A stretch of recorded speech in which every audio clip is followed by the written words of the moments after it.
Hey guys, Jim Does It here. Just doing another video here for you guys. So today I'm going to talk about towing with the 2021 Nissan Armada. So I didn't buy the Armada to tow with initially. I bought it because it could tow stuff, but I didn't buy it based on the camper that I was going to purchase. So, and kind of looking back, I should have bought a truck. However, I'd like the Armada. It fit the family at the time. It made sense at the time. And the towing capacity of the Armada is 8,500 pounds. Naturally, you never want to tow anywhere near that with any vehicle. It's just they're not designed for it. That's the max that they say you can tow, but it's just not designed to do that, especially in long trips, going across country, or towing things consistently. So I should have, in retrospect, bought something different, but I'm still looking at doing that. Naturally, that's something I want to do. I want to get a bigger truck and be able to tow bigger campers in the future. This right now is just not the time to purchase due to interest rates, as everybody knows. I mean, having a 7% interest on a vehicle adds at least $200-300 a month in extra costs that I just really don't want to do. So I'm going to put that on the back burner. So the Armada can tow 8,500. Our camper, it's an Apex Nano 208 BHS. The dry weight on it's 4,289 pounds. I've been to multiple cat scales, and I've weighed it with it fully loaded, with family and all that good stuff, and it comes in right about 5,000 pounds total. So, which is still under the max payload capacity and max gross vehicle weight of the camper of 6,000 pounds. So we're still well under that. The hitch, I have an E2 equalizer hitch with the 800-pound weight distribution bars, and it's roughly about 100 pounds.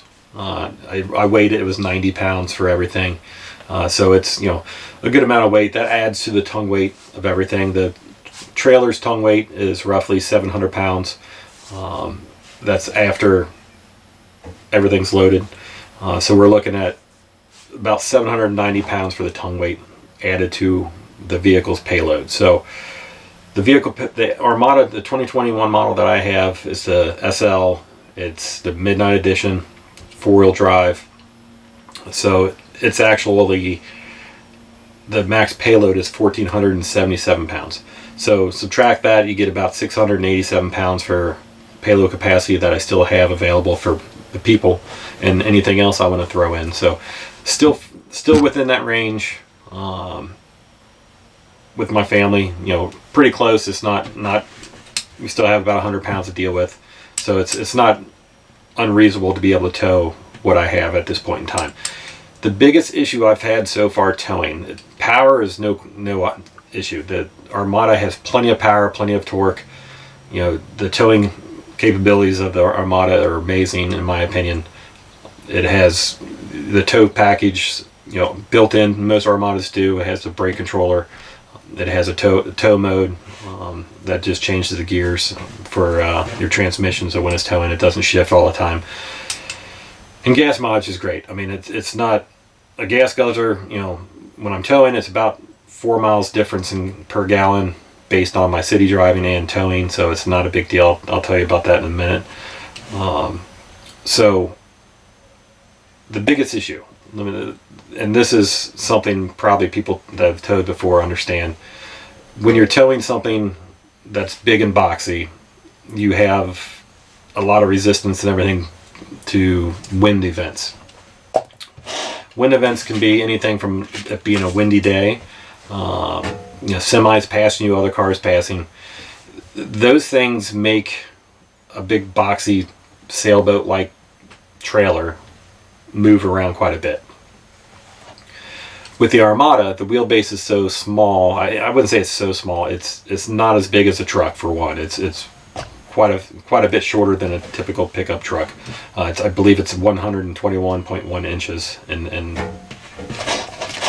the wheelbase. So it's very short. It's not a great wheelbase for towing large, long, boxy, campers.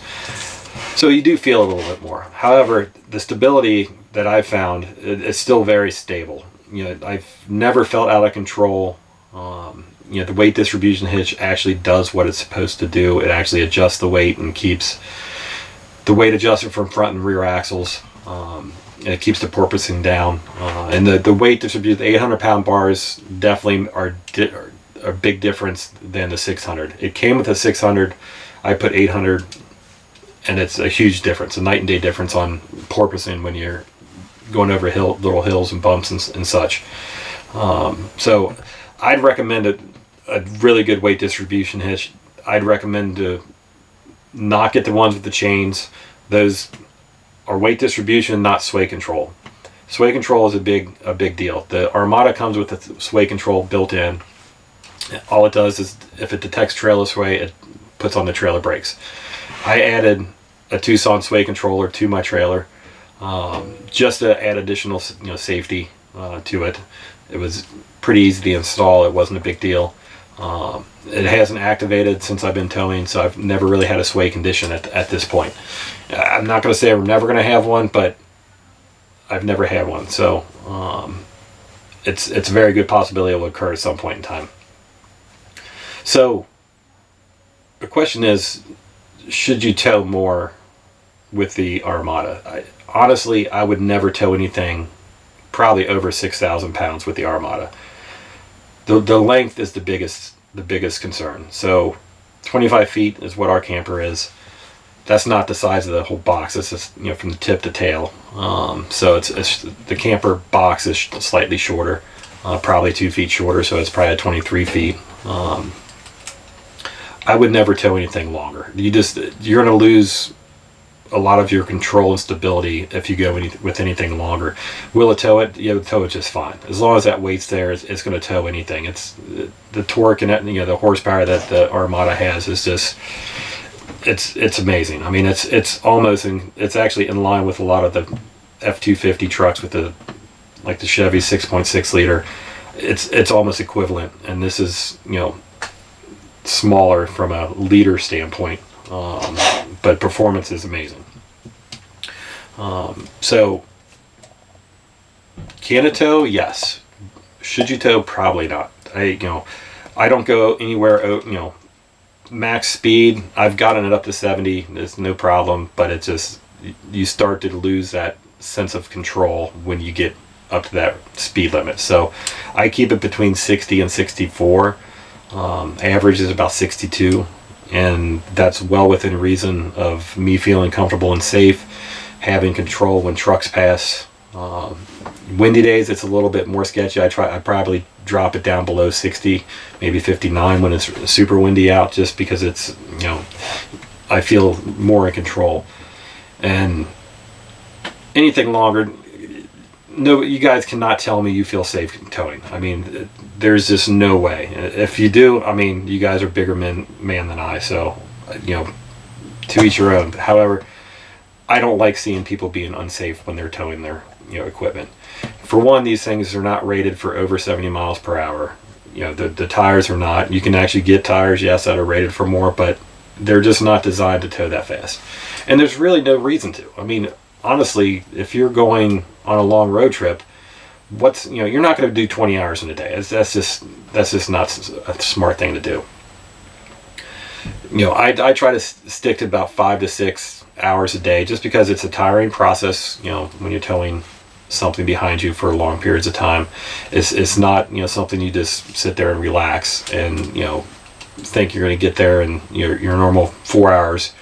It's going to take probably 6, because for one, you got to stop for gas more, so you're going to have to make more stops, and two, you're going to go slower. And getting there with an extra 10 miles an hour, in my opinion, it doesn't make sense. I mean, an extra 10 miles an hour, that gets you 10 miles an hour. So at most, you're going to add an hour onto a 5 or 6 hour trip, which, in my opinion, that to get there safe and comfortably, that's not a big deal.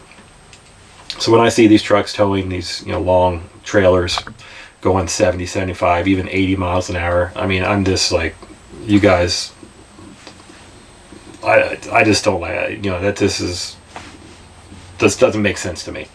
And people, you can comment all you want on this. That's fine. It's your own decision. I just don't like people taking other people's lives in their own hands if they're, you know, doing something that's not safe. And it's a proven fact that it's not safe. So you can prove me wrong if you want, but it's you know, the faster you go, the more risk that's involved. So and that's in any situation, not even just towing. So I just want to, you know, point that out. So the Armada towing, I would say, yes, it can tow. There's some articles out there I saw people towing 35-foot campers with it. That's ridiculous. You know, for one, it's, you know, you never want to get above that 70% rule of, you know, weight of what you're towing versus what your vehicle can tow. It's not good on the vehicle. For one, you're towing way too much weight, and it's just ridiculous. You need to be able to stop. That's another big deal. You know, the stopping, being able to stop in a short amount of distance in a emergency or whatever it is critical as well. So I would definitely recommend against anything heavier.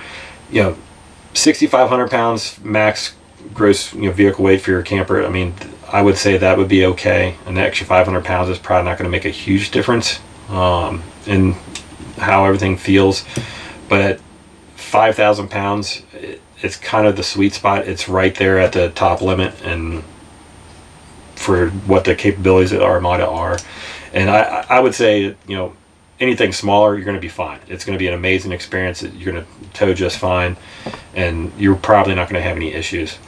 But I do recommend you getting sway control and weight distribution for anything over, you know, 2,000 or 3,000 pounds. You know, there's a figure you can throw together of, you know, how much does something weigh and how much you can tow, and if weight distribution is required. But with the Armada, it has airbags in the back, so, and they're automatic, so it's better to have some weight distribution to automatically equalize that and let the airbags do their job of this leveling things. They're not there to support extra weight, they're there to keep things level. So let them do their job and redistribute the weight on the axles like it's like the weight distribution hitches are meant to do. So if you have questions, you know, about the Armada and towing, you know, let me know. You know, I've towed quite a few different things with the Armada. I've gone up to 9,000 pounds over towing stuff. Wasn't great, but it was just, you know, a mile down the road going 30 miles an hour, so it wasn't a big deal. Did it tow it fine? Yes, it towed it fine, but it was very heavy, and you could feel it. You know, it was sketchy, and for sure I wouldn't be towing that much weight anywhere long distance with an Armada. But yeah, I mean, it's a great vehicle. If you're getting some smaller for, you know, a couple, I mean, great vehicle to have. I'd recommend it. And anything bigger, like I said, I would go with probably an F-250 or a Chevy 2500. I wouldn't go to F-150. F-150s do not tow anywhere near what SUVs typically tow. They tow usually right around the same range, and they don't tow more unless you have a bunch of packages on them. And by the time you add all these packages onto the F-150 or the Silverado 1500, you're going to be spending what a 2500 or F-250 would cost. So I would recommend going up to the next level and go to the F-250. It'll allow you to actually tow a lot more, especially with the right packages, and you can get into that fifth wheel range as well. So F-150, there's no way you're towing a fifth wheel. The tongue weight is maybe a little bit more tow rating, but you're still going to have some things lacking from the additional capacity. So I would just go up to the next level, and that's what I'm going to do at some point when the interest rates hopefully comes down, or they have some specials going on of low financing. So yeah, it's, like I said, it's been a great vehicle. I recommend it, and if you guys have questions, let me know, and be sure to comment and like, subscribe, share. Thanks, man. All right, see ya.